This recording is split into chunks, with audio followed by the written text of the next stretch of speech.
Bienvenue à l'Église baptiste centrale de la Rive-Sud dans ce beau dimanche de la fête des mères. Et comme j'ai mentionné la semaine passée, on parlera pas de maman dans notre comme étant thématique aujourd'hui, mais on va parler de maman. Quelqu'un me demandait c'est quoi la différence entre les deux l'autre jour, mais en fait, maman, c'est quoi une maman? Maman, c'est le système du monde, c'est le système financier du monde, donc on va en parler un petit peu aujourd'hui. Et toujours dans l'Évangile de Jean, une étude sur l'Évangile de Jean, sur le ministère de Christ, ce que le Seigneur a fait pour nous.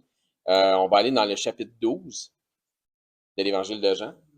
Donc, on continue. Puis, à mesure qu'on... C'est le 14e message déjà, hein, inspiré de cet Évangile. À mesure qu'on va avancer, comme je vous ai expliqué il y a un temps, je vous ai expliqué que l'Évangile de Jean se divise en deux. La première moitié, c'est grosso modo l'ensemble du ministère de Christ. C'est quelques miracles qu'il a fait, sa venue, ça l'annonce à partir de Jean le Baptiste. Pas nécessairement à partir de sa naissance, mais à partir de Jean le Baptiste. Puis ensuite, l'autre moitié, c'est la fin de son ministère. Donc, ça va très, très, très vite dans l'autre moitié jusqu'à sa résurrection, etc. Donc, vers la fin, ça devient très concentré en doctrine, en choses que Jésus dit à ses disciples. C'est comme s'il leur disait tout ce qu'il peut dire avant de partir, avant sa crucifixion, en fait.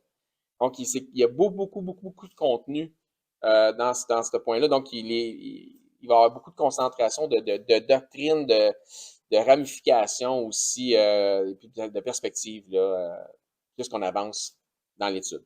Donc, dans le chapitre 12, à partir du verset 26, donc Jean étant aussi l'auteur de 1 Jean, 2 Jean, 3 Jean, il y a les épîtres de Jean. Et tu vois, on voit très bien lorsqu'on lit, exemple, le premier épître de Jean, la suite des idées de l'évangéliste là, qui a écrit l'Évangile selon Saint Jean. Chapitre 12, verset 26, on va lire du verset 26 à 32. Et je vais demander ensuite Bessie d'avoir un mot de prière pour ouvrir le culte, aussitôt que je vais avoir terminé le verset 32. 26. Si quelqu'un me sert, qu'il me suive, et là où je suis, là aussi sera mon serviteur. Si quelqu'un me sert, le Père l'honorera. Maintenant, mon âme est troublée. Et que dirais-je? Père, délivre-moi de cette heure. Mais c'est pour cela que je suis venu à cette heure. Père, glorifie ton nom. Et une voix vint du ciel. Je l'ai glorifié et je le glorifierai encore. La foule qui était là et qui avait entendu disait que c'était un tonnerre. D'autres disaient, un ange lui a parlé. Jésus dit, ce n'est pas à cause de moi que cette voix s'est fait entendre, c'est à cause de vous. Mais maintenant a lieu le jugement de ce monde. Maintenant, le prince de ce monde sera jeté dehors. Verset 32. Et moi, quand j'aurai été élevé de la terre, j'attirerai tous les hommes à moi.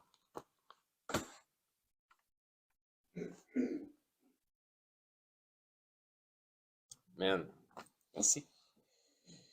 Ça fait du bien de vous voir. Content de vous voir ce matin.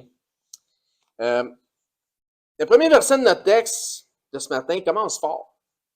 Il nous porte à nous questionner, du moins on devrait se questionner, hein, verset 26, c'est dit, si quelqu'un me sert, qu'il me suive, et là où je suis, là ça aussi sera mon serviteur. Si quelqu'un me sert, le Père l'honorera.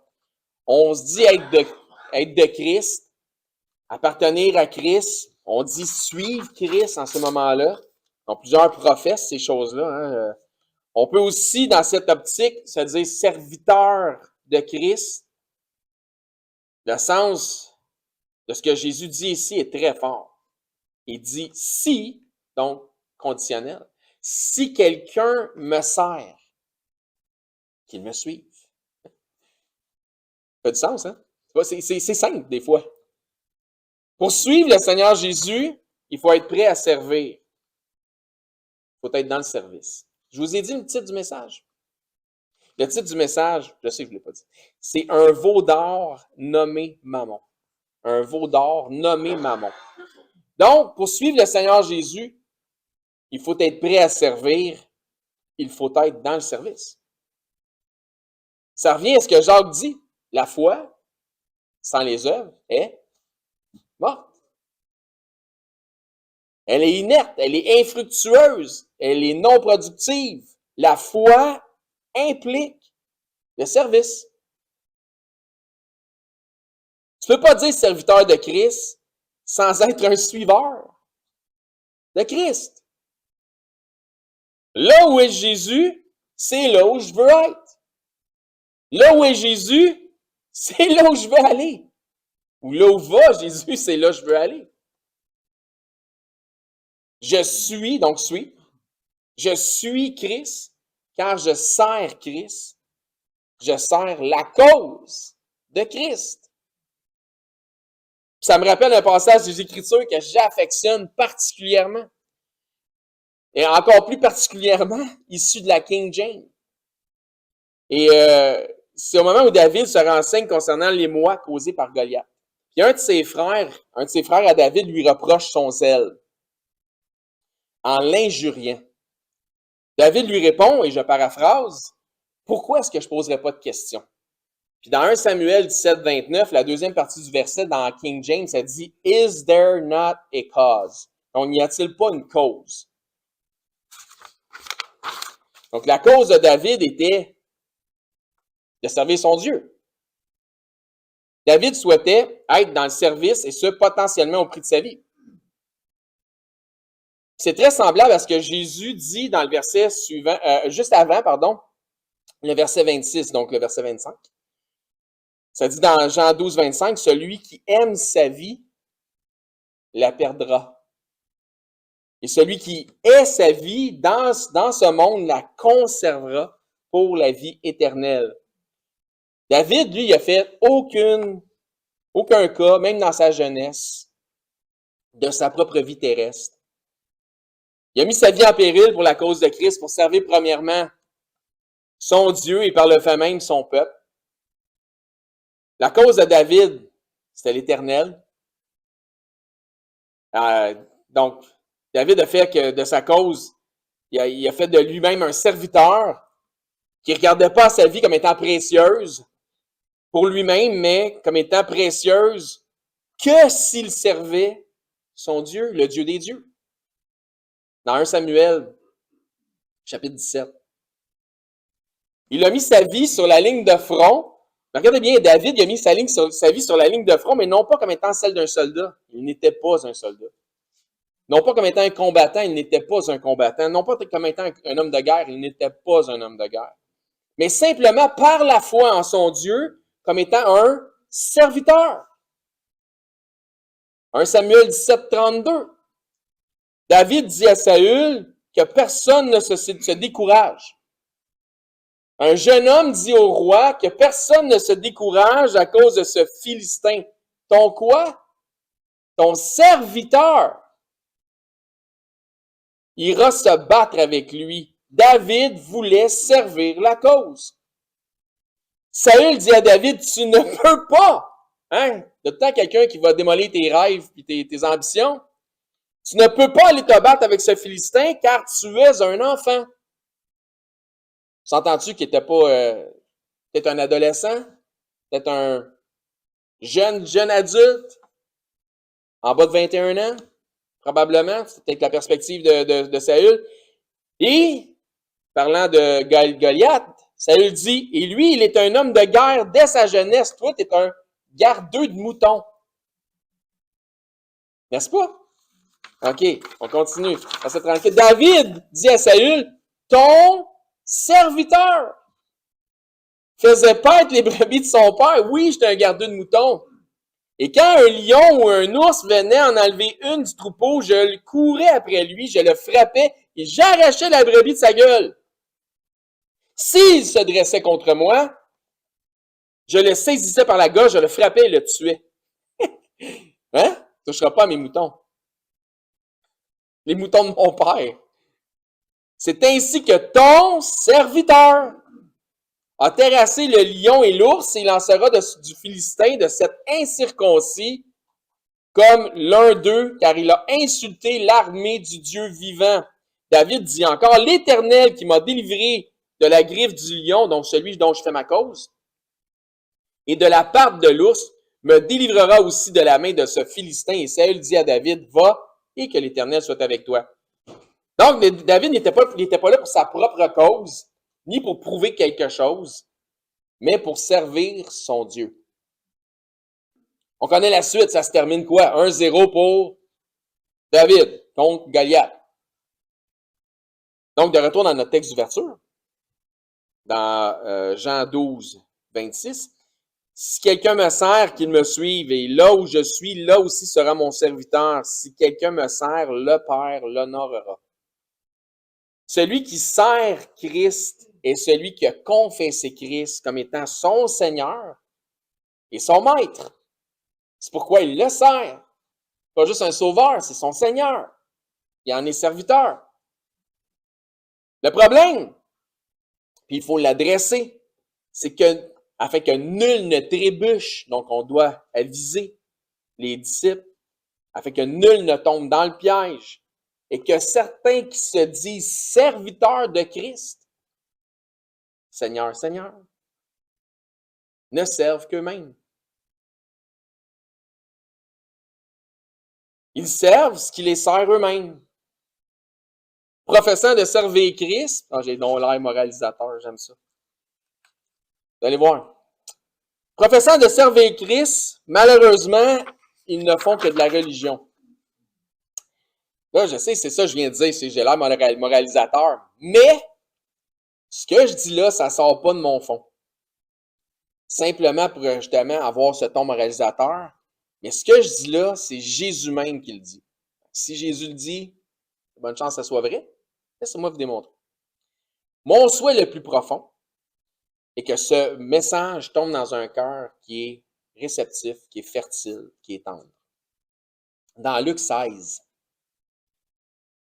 que si quelqu'un se rend compte qu'il est tout simplement religieux et que possiblement pour essayer de se donner, il le fait pour se donner une bonne conscience, que si c'est le cas, que cette personne sorte de sa torpeur pour avoir un renouveau, c'est-à-dire une pleine conversion, et qu'il ou elle serve Christ de tout son cœur. C'est pour ça que j'en parle. Regardez bien ce que Jésus dit aux religieux concernant leur service envers Dieu. Dans Luc 16, 13, ça commence par nul. Combien? 0. Nul serviteur ne peut servir 2 maîtres. Combien de serviteurs peut servir 2 maîtres? Aucun. Jésus qui dit ça. Jésus, c'est un menteur? Non. Nul serviteur ne peut servir 2 maîtres. Car ou il haïra l'un et aimera l'autre, ou il s'attachera à l'un et méprisera l'autre. Vous ne pouvez servir Dieu et Mammon. Donc, toujours dans l'optique d'être au service de Christ ici, pour faire écho à notre passage d'ouverture qui dit « Si quelqu'un me sert, qu'il me suive ». Jésus dit qu'on ne peut plus servir Dieu ou le servir lui, c'est la même chose. Car si tu sers Christ, tu sers Dieu. Et servir Mammon à la fois. Qui est Mammon? Mammon, c'est l'équivalent d'un veau d'or. Donc, qui est le titre de, c'est le titre de notre message de ce matin, un veau d'or nommé Mammon. C'est l'équivalent de mettre sa foi en autre chose que Dieu pour nous sortir de tous nos problèmes, pour notre subsistance, etc. Mammon est donc le veau d'or du système de ce monde, des richesses, de l'accumulation matérielle. Donc, toutes les choses combinées avec ça, etc. C'est pourquoi ça nous dit au verset suivant, verset 14 de Luc 16, les pharisiens qui étaient avares, donc lien direct avec l'esprit des mammonistes, écoutaient aussi tout cela et se moquaient de lui. Donc, par leur avarice, ils avaient tombé dans le piège de l'accumulation des richesses jusqu'à en venir à se confier en leur richesse. Ah, ils étaient religieux, mais ils ne se confiaient pas en Dieu. Ils se confiaient en leur richesse. Remarquez ce que Jésus s'adresse, entre autres, aux pharisiens, les religieux de la religion sans relation de l'époque. C'est pourquoi je vous ai dit plus tôt dans le message que certains servent ce qui les sert eux-mêmes. C'est là. Professant de servir Dieu, comme les pharisiens, ou de servir Christ, comme certains chrétiens, malheureusement, ils ne font que de la religion. Je vous ai même dit que c'est pas moi qui le dis, que c'est Jésus qui le dit. Vrai? Verset suivant. Voilà. Jésus leur dit, vous cherchez à paraître juste devant les hommes, apparence religieuse. Mais Dieu connaît vos cœurs. Pas de relation avec le vrai divin, mais avec le veau d'or de l'avarice, nommé Mammon, puis tu peux pas servir deux maîtres. Tu peux pas. C'est un ou c'est l'autre. Car ce qui est élevé parmi les hommes est une abomination devant Dieu. Donc, Mammon est élevé comme étant un veau d'or. Le fameux veau d'or de « je calcule tout, je prévois tout, je contrôle tout par ma propre force, ma propre sagesse, ma propre science. Je me confie dans mes capacités, dans mes ressources, dans mes richesses. Je joue mon jeu, j'établis mes stratégies, je place mes pions pour être en maîtrise de tout. Je prévois tous les coups. Si tout dépend de toi, tu es donc ton propre maître. Tu sers ton intérêt. Si tu te crois autosuffisant, c'est donc qu'il n'y a pas de place pour le maître, Dieu, Christ. La réalité est autre. La liberté se trouve dans la dépendance, c'est contre-intuitif. La liberté se trouve dans la dépendance et dans le service de Dieu et de son Christ. Comment je peux être libre et dépendant? Tu vas être dépendant de quelque chose de toute façon. Il faut que tu vas être libre. On continue. L'autosuffisance est le fait de se confier en ses capacités et dans ses richesses n'est qu'une illusion de liberté. C'est de la poudre aux yeux. Matthieu 6. Cette fausse liberté est un esclavage.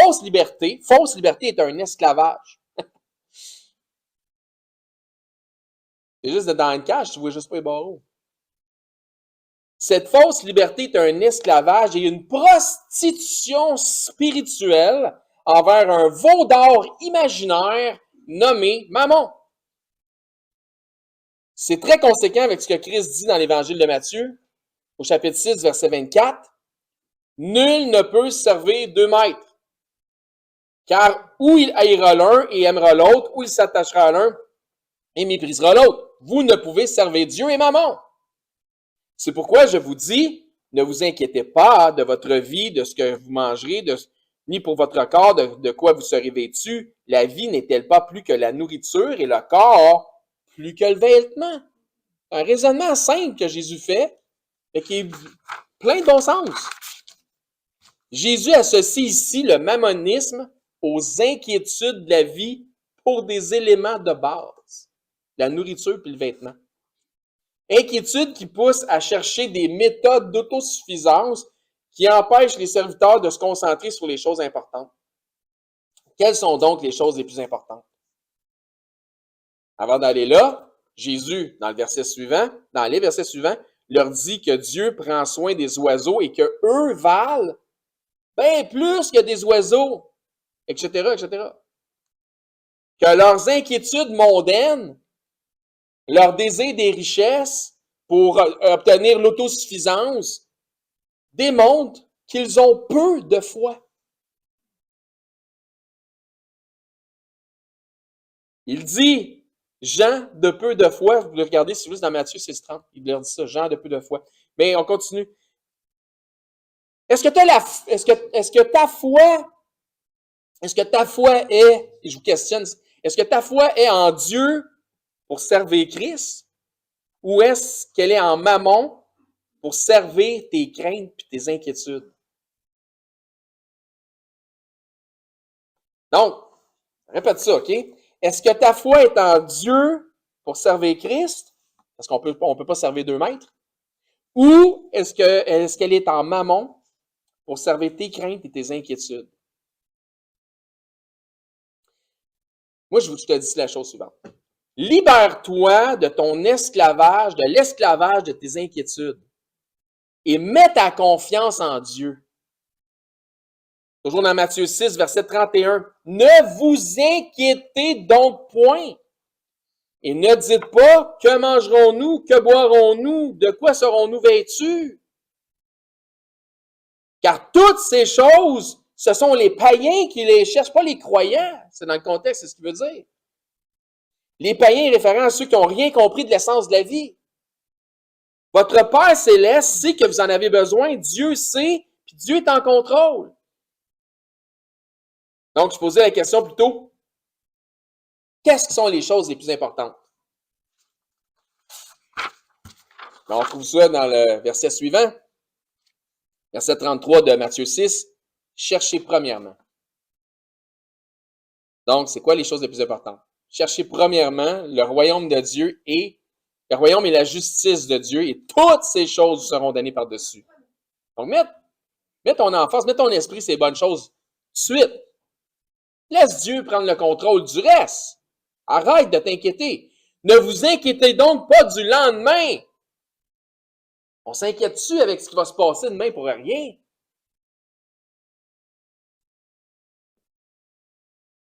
Car le lendemain aura soin de lui-même. À chaque jour suffit sa peine.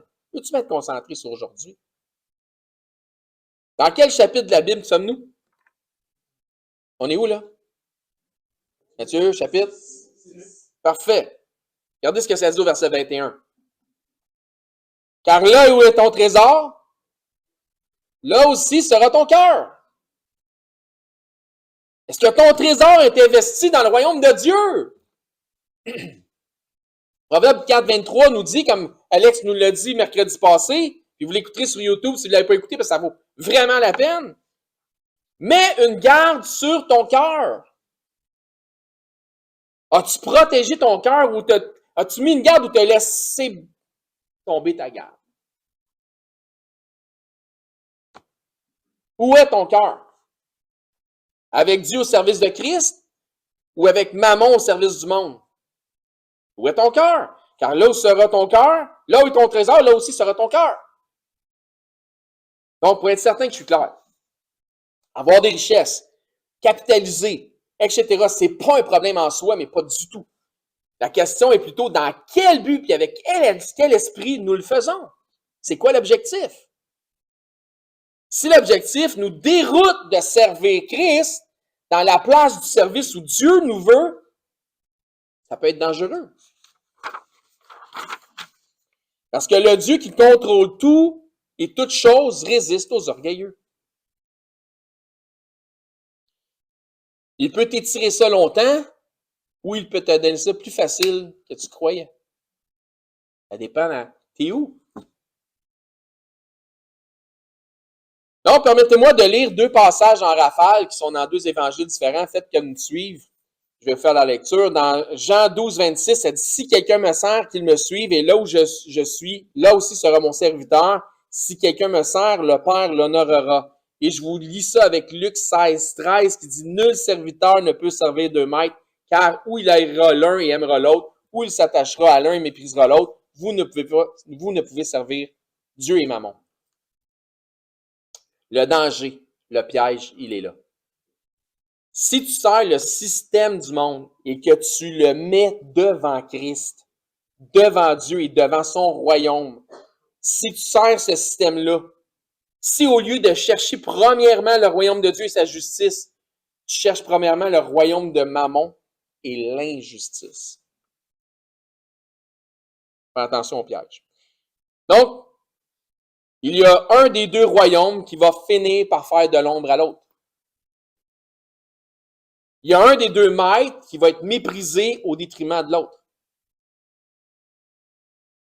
Mammon cherche à t'éloigner de Christ. Le système de ce monde va toujours chercher à nous éloigner de Christ. On n'est pas sorti du monde, on est encore dans le monde, on n'est pas de ce monde. Donc, on marche pour on opère dans le monde. Mais le système du monde va toujours chercher à t'éloigner de Christ. Mets une garde sur ton cœur. Mammon cherche à t'éloigner de Christ. Parfois, on regarde aux histoires de l'Ancien Testament, par exemple. Puis on voit le veau d'or à la sortie d'Égypte. On voit le retour du veau d'or éventuellement après le règne de Salomon, tel que notre frère James nous a apporté dans son étude sur le livre de Osée les mercredis soirs. Merci en passant. Toujours disponible sur YouTube si vous ne l'avez pas vu aussi, c'est en quatre parties. Très, très bon, très excellent. On se dit, mais quelle bande de caves! Mais quelle bande de stupides! D'être tombé dans l'idolâtrie, aussitôt d'être sorti d'Égypte pendant que Moïse est en train d'avoir un business meeting avec Dieu.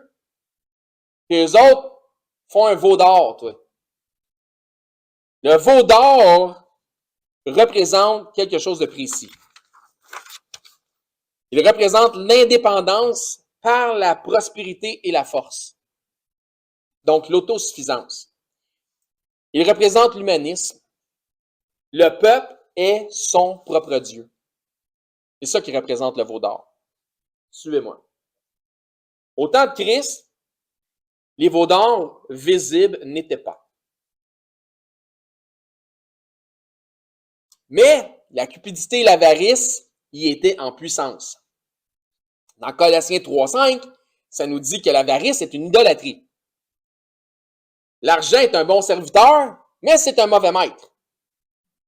Si tu te sers du système, correct. Mais si tu sers le système, c'est autre chose. Comment j'arrive à associer Mammon au veau d'or? Et pourquoi je fais un lien avec le veau d'or et la prospérité, l'indépendance, l'autosuffisance, etc. L'humanisme, etc. Voici. Si je vous pose une question, vous êtes bon en maths? Sam, es-tu bon en maths? 2 plus 2? C'est bon. OK, si un agriculteur a 10 bœufs. Ah! 10 quoi? OK, merci. Et une génisse, une vache. Combien aura-t-il de veaux au printemps? Un. Si elle a des jumeaux, il est chanceux. Hein? Donc, potentiellement un seul. Si un agriculteur a 20 génisses, un bœuf, combien aurait-il de veaux au printemps? Un potentiel de 20 veaux, du lait, du fromage en abondance. On est d'accord? Proverbe 14,4 nous dit s'il n'y a pas de bœuf, la crèche est vide. C'est à la vigueur des bœufs qu'on doit l'abondance des revenus. Ce qui est en soi un très bon principe financier. Donc, le veau représente la descendance du bœuf, la prospérité, etc. Ça va jusqu'à là? Super. De plus, c'est pas pour rien que celui-ci n'était pas sculpté dans le bois, la pierre avec de l'argile ou peu importe, mais qui était fait de métaux précieux, comme l'or, qui est synonyme de richesse. Encore aujourd'hui, dans un marché boursier, quand les marchés sont à la hausse, on appelle ça un bull market. Un marché à la hausse, c'est un bull market. Dans 1 Timothée 6. Donc, tout comme au temps de Jésus, aujourd'hui, les veaux d'or sont invisibles, mais bel et bien spirituellement présents. Liez le tout avec ce que ça nous dit dans 1 Timothée 6,10, commençons par le verset 9. Mais ceux qui veulent s'enrichir tombent dans la tentation, dans le piège et dans beaucoup de désirs insensés et pernicieux, qui plongent les hommes dans la ruine et la perdition, donc dans des compromis. Car l'amour de l'argent est la racine. C'est marqué dans certaines versions une, mais croyez-moi, c'est la racine, spirituellement parlant, c'est la racine de tous les maux, de tout ce qui est mal. Et quelques-uns, en étant possédés, se sont égarés loin de la foi et se sont jetés eux-mêmes dans bien des tourments. Quand ça dit se sont égarés loin de la foi, ça veut peut-être qu'ils ont déjà été proches de la foi. On les a peut-être déjà appelés frères. On les a peut-être déjà côtoyés parmi nous. Oups, ils sont plus là. Mais ils sont dans d'autres choses, en train de servir un autre maître. Vous me suivez? Le problème, c'est que le manque de foi, comme ça disait Jean de peu de foi, Donc, le manque de foi nous amène à nous dévaluer. On perd. Le manque de foi fait en sorte qu'on perd de la valeur. Ceux qui se détournent du service de Christ pour servir Mammon cherchent à apporter plus de valeur à leur portfolio, mais se dévaluent devant notre Seigneur. Retour dans Matthieu 6. Donc, la question, c'est combien vaux-tu? Combien vaux-tu? Tu vaux plus que le péché. Combien vaux-tu? Tu vaux plus que la tentation. Combien tu vaux? Combien vaux-tu? Tu vaux plus que tout ce que le monde peut t'offrir. Donc, combien vaux-tu? Quelle est ta vraie valeur? C'est à toi, chrétien, que je parle. Quelle est ta vraie valeur? Matthieu 6, 26. Regardez les oiseaux du ciel, ils ne sèment ni ne moissonnent, ils n'amassent rien dans des greniers, et votre Père céleste les nourrit. Combien vaux-tu? Ne valez-vous pas beaucoup plus qu'eux? Qui de vous, par ses inquiétudes, peut ajouter une coudée à la durée de sa vie? Tu sais pas si tu vas vivre demain, c'est pour ça que tu ne peux pas t'inquiéter du jour au lendemain. Et pourquoi? J'ai une tante qui vient de décéder, on a fait ses obsèques hier. Elle est morte en plein sommeil. Venait de vacances. Boum! Elle s'est jamais réveillée. Elle avait peut-être bien des projets. C'est triste. Donc, qui de vous, par ses inquiétudes, peut ajouter une coudée à la durée de sa vie? Et pourquoi vous inquiétez au sujet du vêtement? Considérez comment croissent les lys des champs. Ils ne travaillent ni ne filent. Cependant, je vous dis que Salomon même, multimilliardaire, dans toute sa gloire, n'a pas été vêtu comme l'un d'eux. Si Dieu revêt ainsi l'herbe des champs qui existe aujourd'hui, qui demain sera jeté au four, ne vous revêtira-t-il pas à plus forte raison, gens de peu de foi? Combien vaux-tu? Matthieu 10, pas bien loin, on s'en va dans Matthieu 10. Matthieu 10, 29. Ne vend-on pas 2 passereaux pour un sou? Cependant, il n'en tombe pas un par terre sans la volonté de votre Père. Et même les cheveux de votre tête sont tous comptés. Donc, il y a de la valeur pour Dieu dans vos cheveux. Il y en a qui ont moins de valeur que d'autres. Ne craignez donc point. Ne valez-vous pas plus? Combien vaut-tu? Ne valez-vous pas plus que beaucoup de passereaux? Un petit peu plus loin. Combien vaut-tu? Combien vaut-tu? Matthieu 16. Un petit peu plus loin.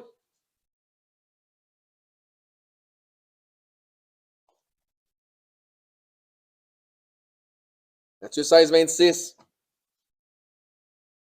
Et que servirait-il à un homme de gagner tout le monde s'il perdait son âme? Il n'y a rien que ce monde-là peut t'offrir qui vaut le ciel.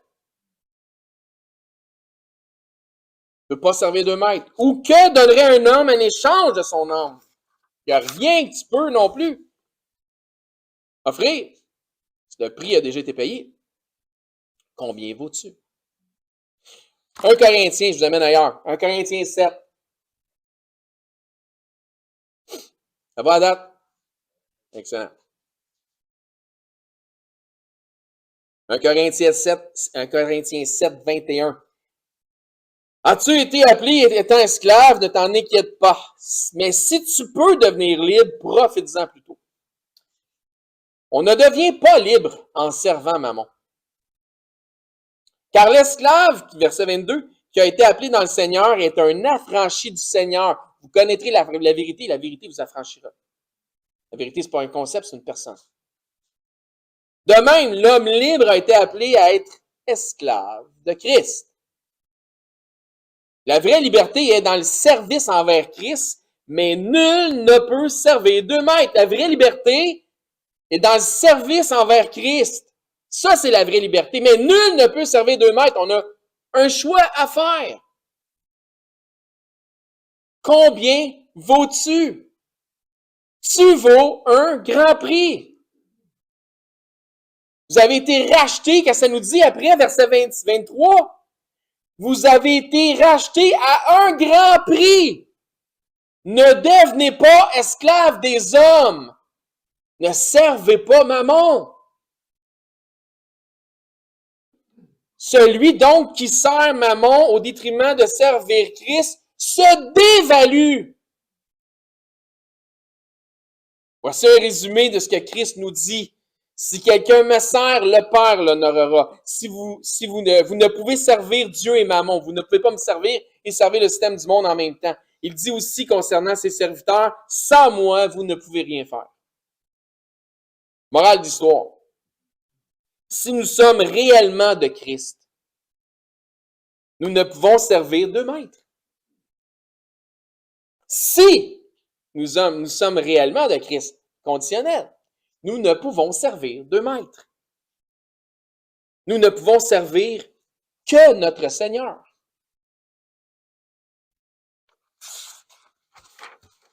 Je termine bientôt. Ça ne veut pas dire de ne pas avoir de projet. Mais il faut remettre nos projets à Dieu. Puis la source qui va en découler. D'accepter les résultats. Comme le dit le proverbe, recommande à l'Éternel tes œuvres et tes projets réussiront. Proverbe, peu importe le type de réussite, ça va être une réussite. Proverbe 16.3, que ça dit ça là, vous pouvez prendre la référence si vous voulez. Ça veut simplement dire que tes projets ne devraient pas prédominer sur les œuvres que le Seigneur a pour toi. Si tu recommandes tes œuvres à l'Éternel, il n'y a pas tes projets prédomineront pas par-dessus ce que le Seigneur s'attend de toi. Ça va aller dans le même sens.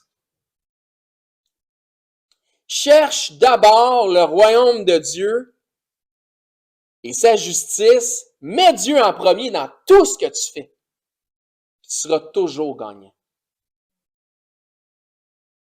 Si tu es un serviteur de Christ et que tu crois que tu peux accomplir et réussir un projet en négligeant ton Seigneur et ton Maître dans ton service, bonne chance.